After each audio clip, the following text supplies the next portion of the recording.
மகாபாரதத்தில் வரும் பகாசுரன் மிகவும் கொடூரமான அரக்கன். அவனுடைய மிகப்பெரிய சக்தி அளவற்ற உடல் வலிமை.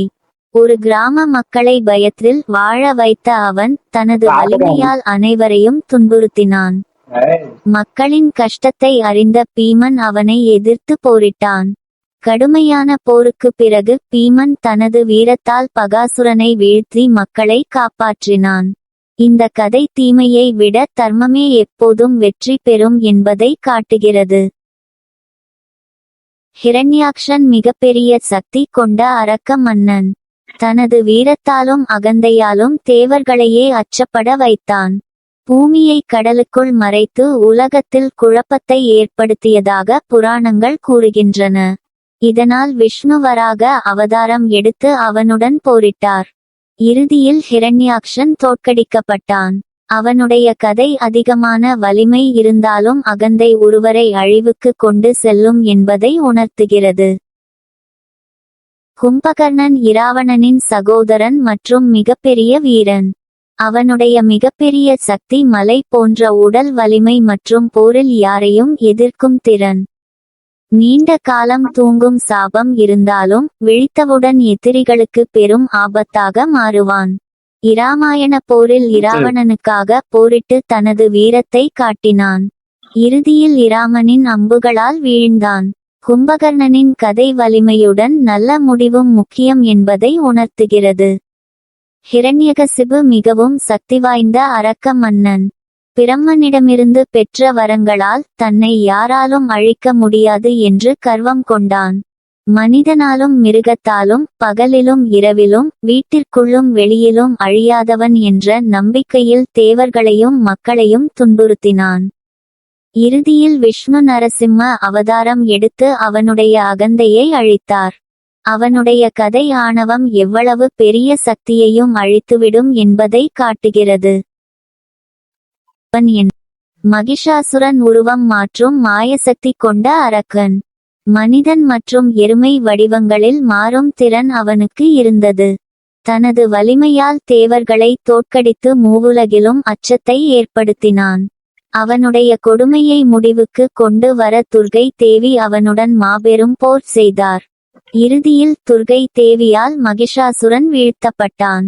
இந்த கதை தீமையின் மீது கைகளை கொண்ட சக்திவாய்ந்த அரக்க மன்னன்.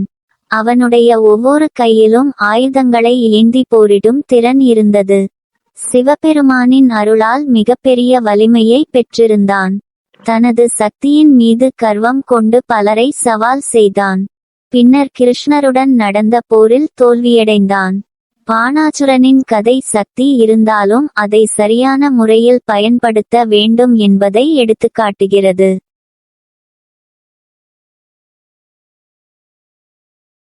பாணாசுரன் 1000 கைகளை கொண்ட சக்திவாய்ந்த அரக்க மகிஷா. பாணாசுரன் 1000 கைகளை கொண்ட சக்திவாய்ந்த அரக்க மன்னன்.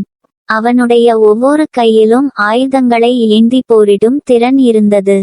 சிவபெருமானின் அருளால் மிகப்பெரிய வலிமையை பெற்றிருந்தான். தனது சக்தியின் மீது கர்வம் கொண்டு பலரை சவால் செய்தான். பின்னர் கிருஷ்ணருடன் நடந்த போரில் தோல்வியடைந்தான். பாணாசுரனின் கதை சக்தி இருந்தாலும் அதை சரியான முறையில் பயன்படுத்த வேண்டும் என்பதை எடுத்துக்காட்டுகிறது. தாரகாசுரன் தேவர்களை நீண்ட காலம் துன்புறுத்திய வலிமையான அரக்கன்.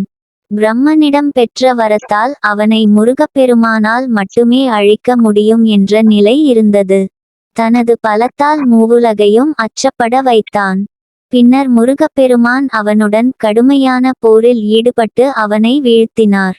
தாரகாசுரனின் கதை தர்மம் எப்போதும் தீமையை வெல்லும் என்பதை கூறு. இராவணன் இலங்கையை ஆண்ட மிகப்பெரிய அரக்க மன்னன். 10 தலைகள், 20 கைகள், வேத அறிவு, இசை திறமை, மாயசக்தி மற்றும் பல தெய்வீக ஆயுதங்களை பயன்படுத்தும் திறன் கொண்டவன். சிவபெருமானின் தீவிர பக்தனாக இருந்தாலும் அகந்தையால் தவறான முடிவுகளை எடுத்தான். சீதையை கடத்தியதால் இராமனுடன் போர் ஏற்பட்டது. இறுதியில் இராமனால் வீழ்த்தப்பட்டான். இராவணனின் கதை அறிவும் சக்தியும் இருந்தாலும் தர்மம் முக்கியம் என்பதை உணர்த்துகிறார். நரகாசுரன் மிகவும் கொடூரமான அரக்கன். அவனுடைய சக்தி, மாயவித்தை மற்றும் வலிமையான படை காரணமாக பலர் அவனை எதிர்க்க முடியாமல் இருந்தனர். தேவர்களையும் மனிதர்களையும் துன்புறுத்திய அவன் உலகில் அச்சத்தை ஏற்படுத்தினான். இறுதியில் கிருஷ்ணர் மற்றும் சத்யபாமா இணைந்து அவனுடன் போரிட்டு அவனை வீழ்த்தினர். நரகாசுரனின் கதை தீய செயல்களுக்கு ஒரு நாள் முடிவு வரும் என்பதை காட்டுகிறது. பத்மன் தமிழ் புராணங்களில் மிகவும் சக்திவாய்ந்த அரக்கர்களில் ஒருவன். உருவம் மாற்றும் மாயசக்தி, பெரிய படைகள், வலிமையான ஆயுதங்கள் மற்றும் அளவற்ற வீரத்தை கொண்டிருந்தான். தேவர்களை தோற்கடித்து அவர்களை துன்புறுத்திய அவனை எதிர்த்து முருகப்பெருமான் மாபெரும் போர் செய்தார். இறுதியில் முருகப்பெருமான் வெற்றி பெற்று சூரபத்மனை மயில் மற்றும் சேவல் வடிவங்களாக மாற்றியதாக புராணங்கள் கூறுகின்றன. இந்த கதை நன்மை எப்போதும் வெற்றி பெறும் என்பதை உணர்த்துகிறது.